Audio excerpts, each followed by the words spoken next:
Gracias.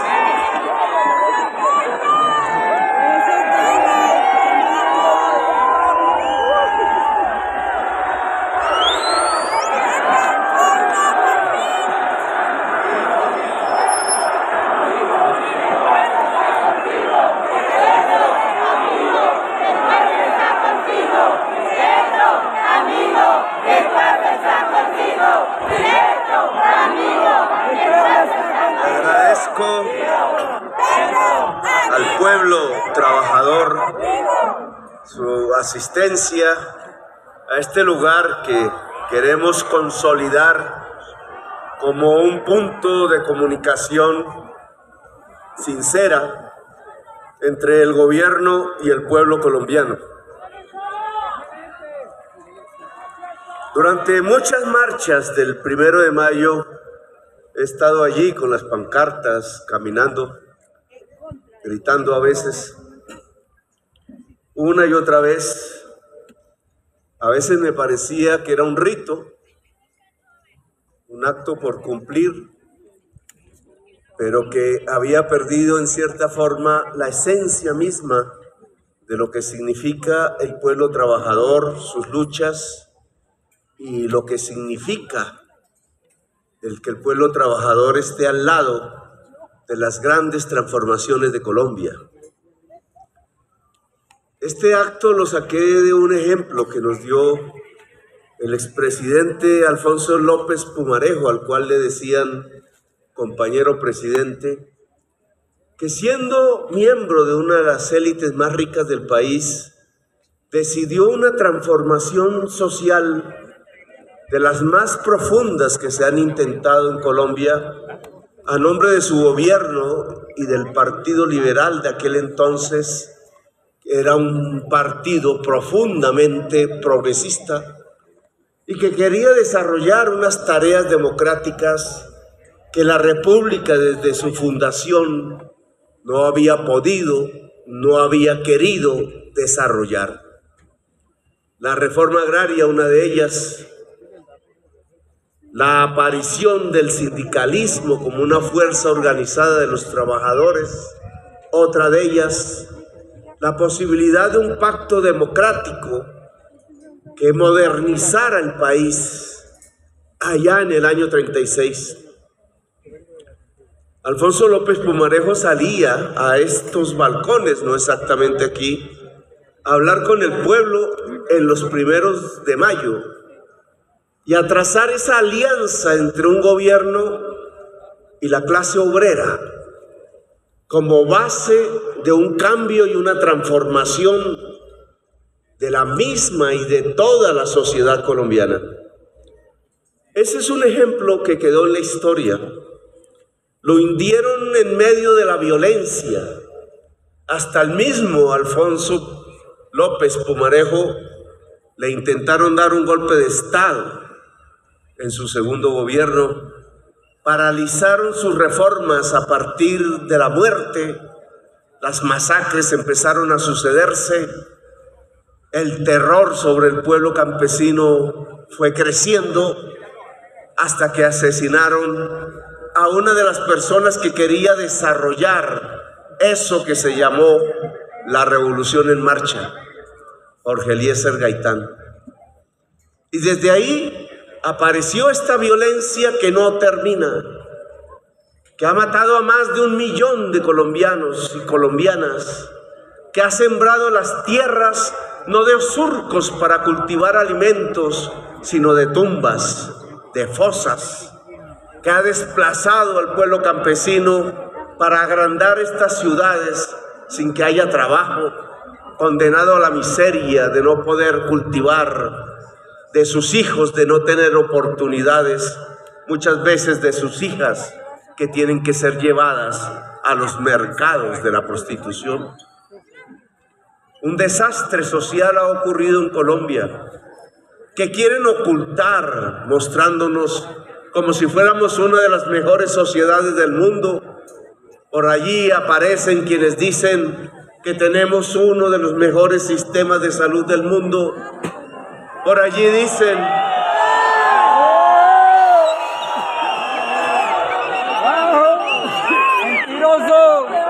Por allí dicen que si se mejora la jornada laboral, que si se colocan mayores criterios de dignificación del trabajo en Colombia, entonces se volverá tan costoso el trabajo que el empresario no tomará más puestos de trabajo y al contrario botará a las calles los trabajadores que ahora tienen. Mentiras. Un empresario no puede tener ganancias si no hay trabajadores. Así de simple. Por una razón fundamental, las ganancias solo salen del trabajo. Esa es una ley económica en el capitalismo, estudiada desde hace siglos, aunque se intenta ocultar, aparece una y otra vez. No hay forma de conseguir ganancias que no sea a través del trabajo directo de los productores y las productoras de Colombia o de cualquier otro lugar del país. Por tanto, el pedir unos criterios de mayor dignificación del trabajo no son un absurdo. Tiene que ver con construir una sociedad más igualitaria, más justa. Y una sociedad más justa es más pacífica, más democrática, es más productiva y por tanto arroja más ganancias, como nos lo muestran los países más adelantados de la tierra.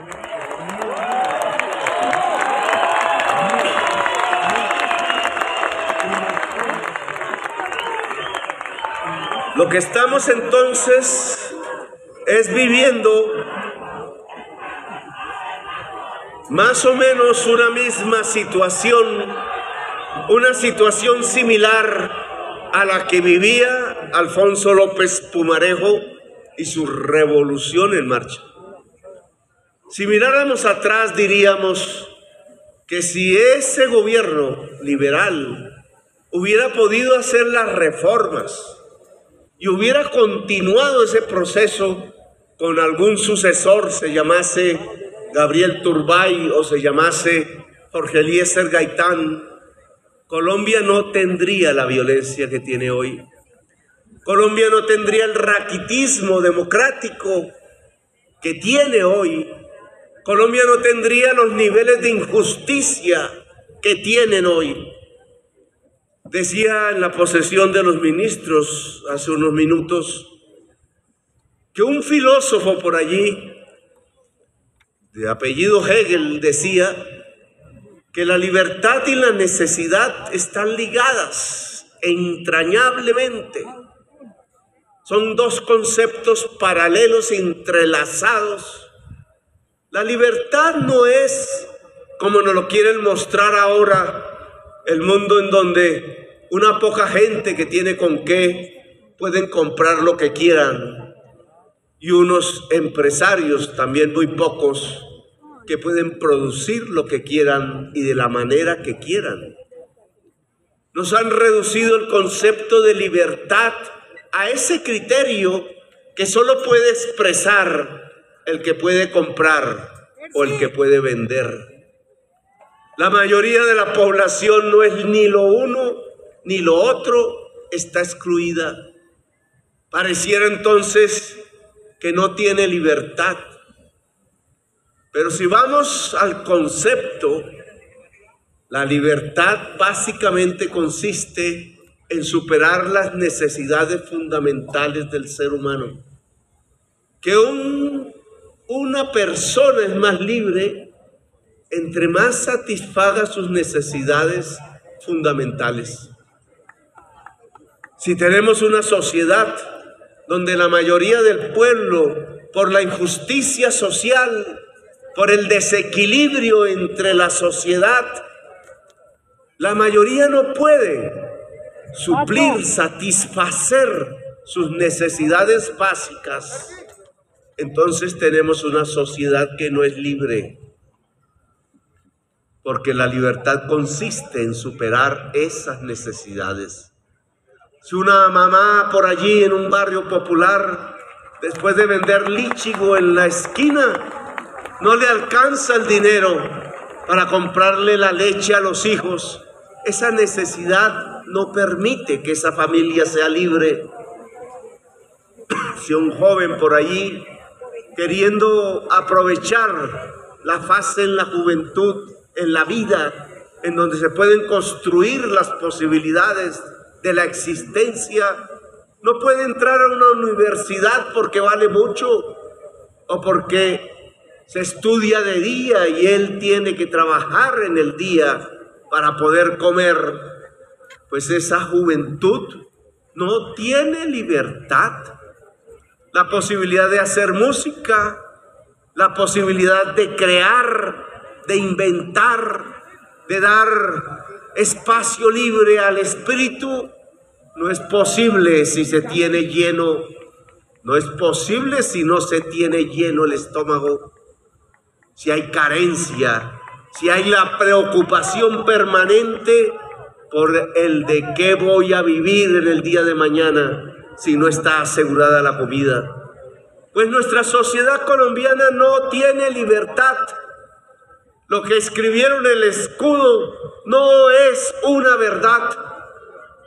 Los que crearon esta república, una juventud en aquel entonces de muchachos y muchachas dispuestos a hacerse matar porque este país fuese libre, acuñaron esa palabra libertad sin entender muy bien si la libertad consistía en liberarse del yugo español, de la corona, de destronar reyes y duques y príncipes, de acabar con privilegios que separaban unos seres humanos de otros, de acabar con un régimen productivo de esclavistas que condenaban al hombre negro, a su familia, a sus amores, a sus hijos, a sus nietos, a ser esclavos por perpetuidad.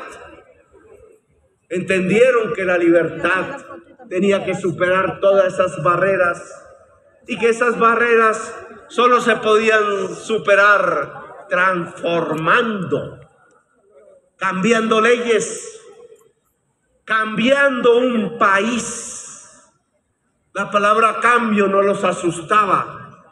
Iban al paredón, iban al cadalso cuando los aprisionaban, se escapaban por allá a los llanos y a las montañas con alguna escopeta al hombro para poder sobrevivir, hasta que llegaron los grandes transformadores y fueron capaces de vencer. La única manera de vencer en aquel entonces era que el ejército libertador fuese más poderoso que el ejército del yugo. Y no podía hacerse si a ese ejército no entraban los indígenas, los negros, los pobres, los sin camisa, el trabajador.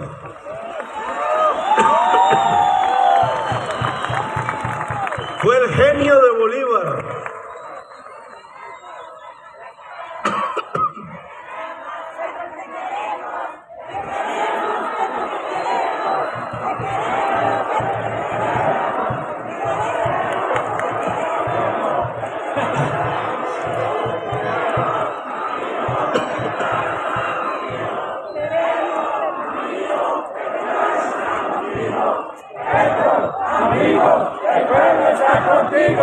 Fue el genio de Bolívar el que descubrió esa norma muy prematuramente. Él también liberal, idealizador de las ideas de Bentham. No sabía de socialismos, no sabía más que de revoluciones como la que se había hecho en Francia, en donde se le quitaban las cabezas a los reyes. Pero entendió que su ejército no podría lograr ese objetivo si no entraba el hombre y la mujer trabajadora. Y allí se estableció una alianza que hoy no se quiere recordar, la alianza entre ejército y pueblo.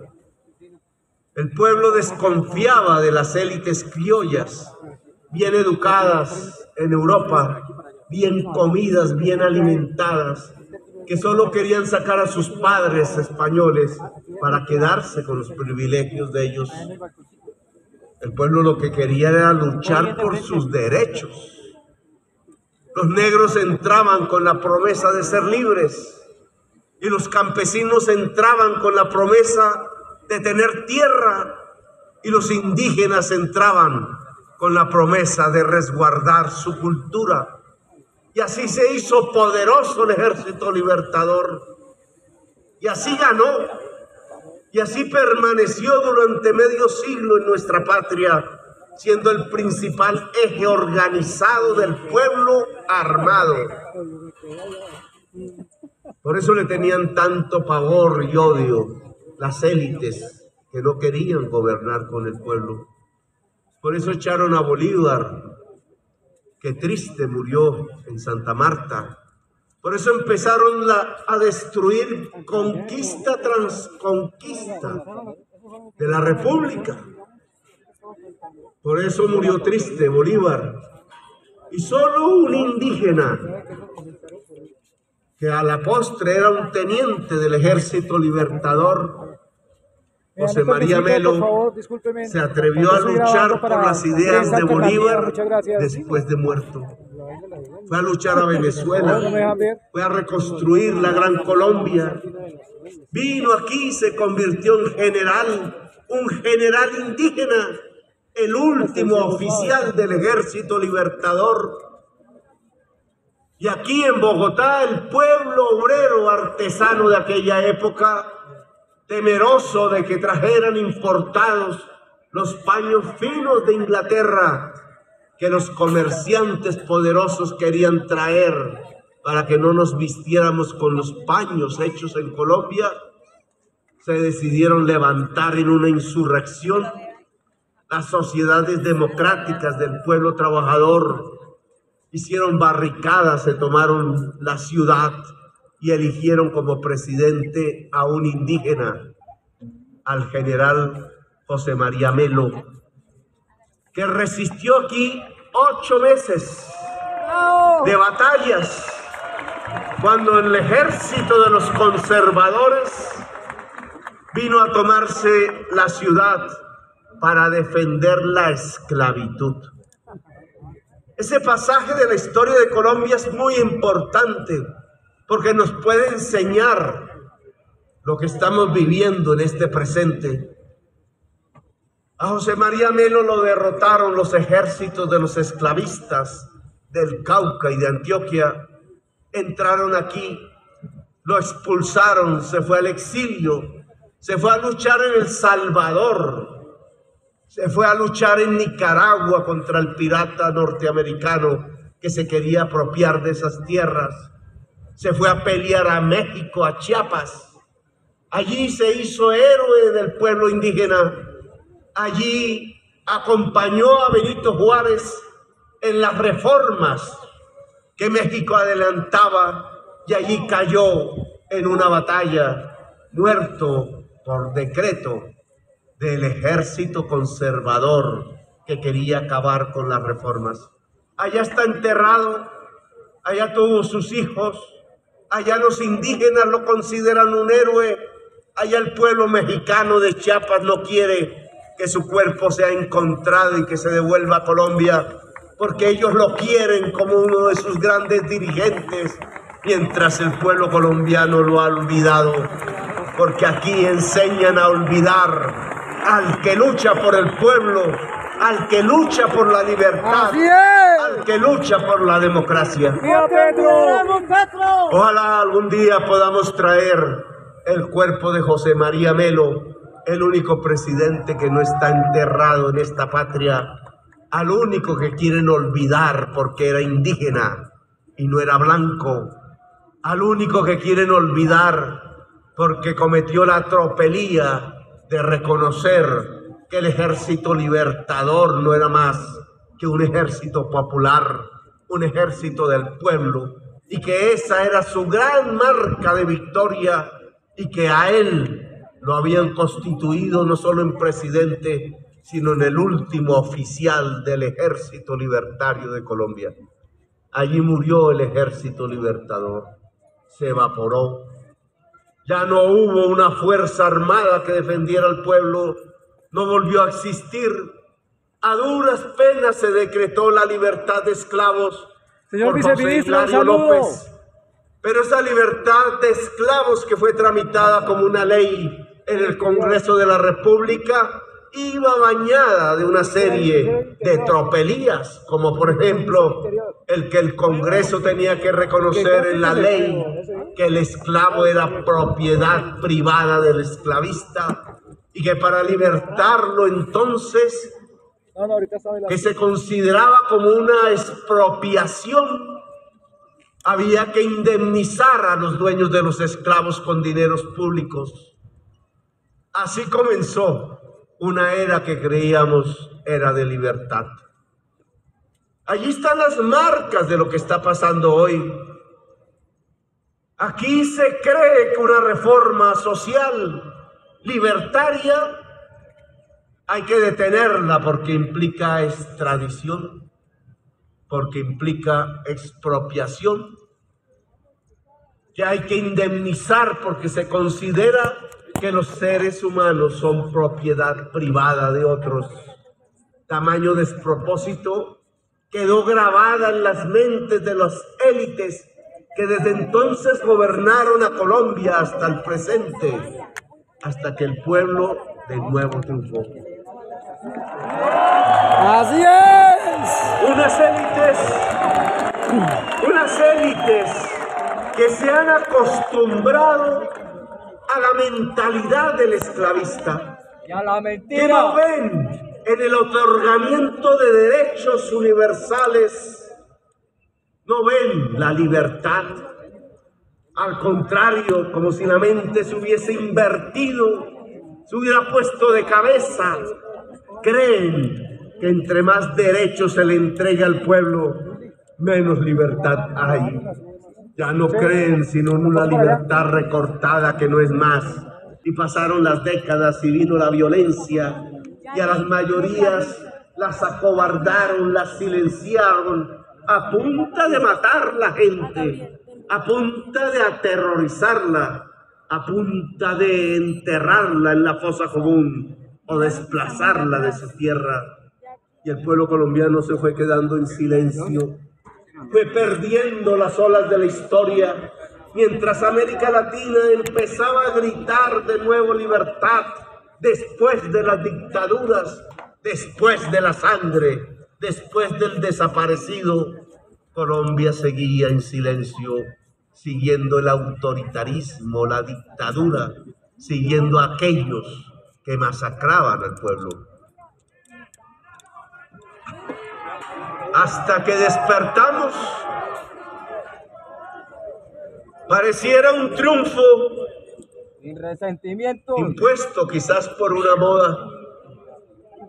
Un pueblo que supo estallar en manifestaciones, que supo poner la problemática social en la mesa de la discusión, que supo, a pesar de 80 asesinatos, de pérdidas de ojo, de miles de jóvenes detenidos, supo colocar en el centro de la discusión pública la reforma social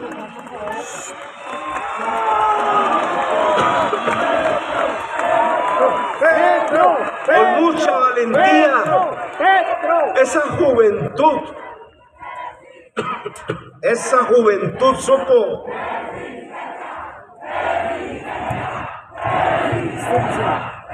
Resistencia.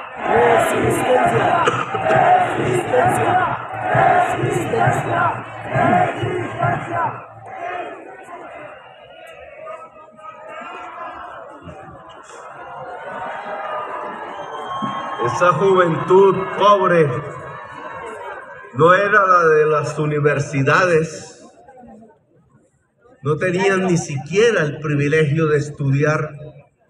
pasaban todos los días deambulando Ay, por las gracias. Qué pena, es que estoy calles, grabando.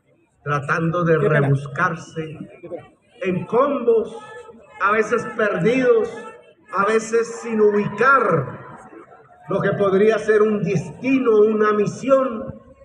Fueron saliendo a esas esquinas de los barrios populares a plantar una bandera, a poner una barricada. Terroristas le dijeron, aún hay decenas presos, pero lo que estaban poniendo sobre la barricada no era el nombre del terror, que con él sí se les combatía, sino que lo que estaban poniendo encima de la barricada era la bandera de la dignidad, era la bandera de la democracia, era la bandera de la libertad.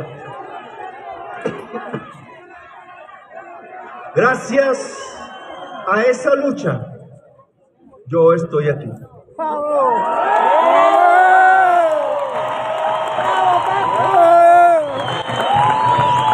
Si no hubiera sido por ellos, aquí, frente a una plaza desierta, ¡Sí se pudo! ¡Sí se pudo!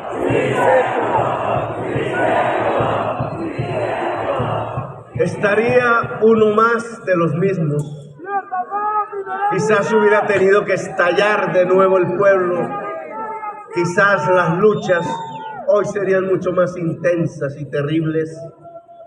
Pero ese estallido social de la Juventud Popular de Colombia puso en el centro del país la necesidad del cambio, la necesidad de la transformación, la necesidad de la justicia social. Nosotros hemos tratado de cumplir esa directriz del pueblo, que se expresó en las urnas, que supo entender que era el momento de dejar la barricada para ir por millones a las urnas, porque allí era donde verdaderamente se podía cambiar la historia de Colombia.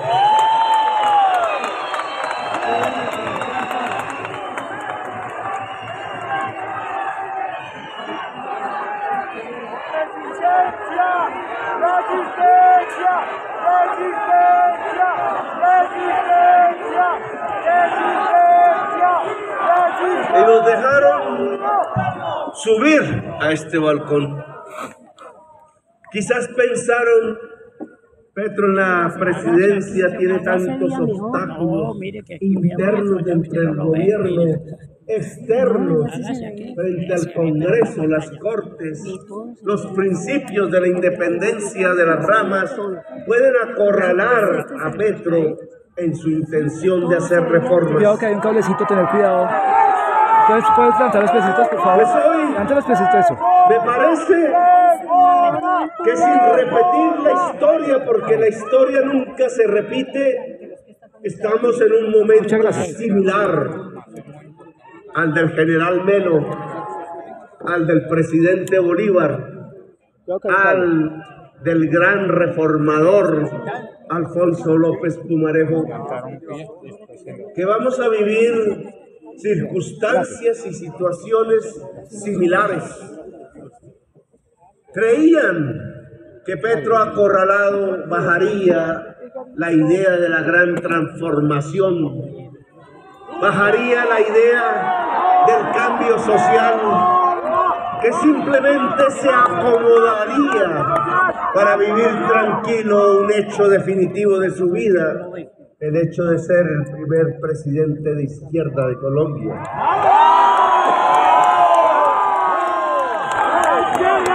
Que no molestaría más, que se iría tranquilo a vivir de su pensión, como si nada hubiera pasado, repitiendo de nuevo un gobierno más de los mismos. Me parece que ese no es nuestro destino, que para eso no estamos aquí, que nuestra función en la historia de Colombia es otra. Es el de lograr triunfar en las reformas,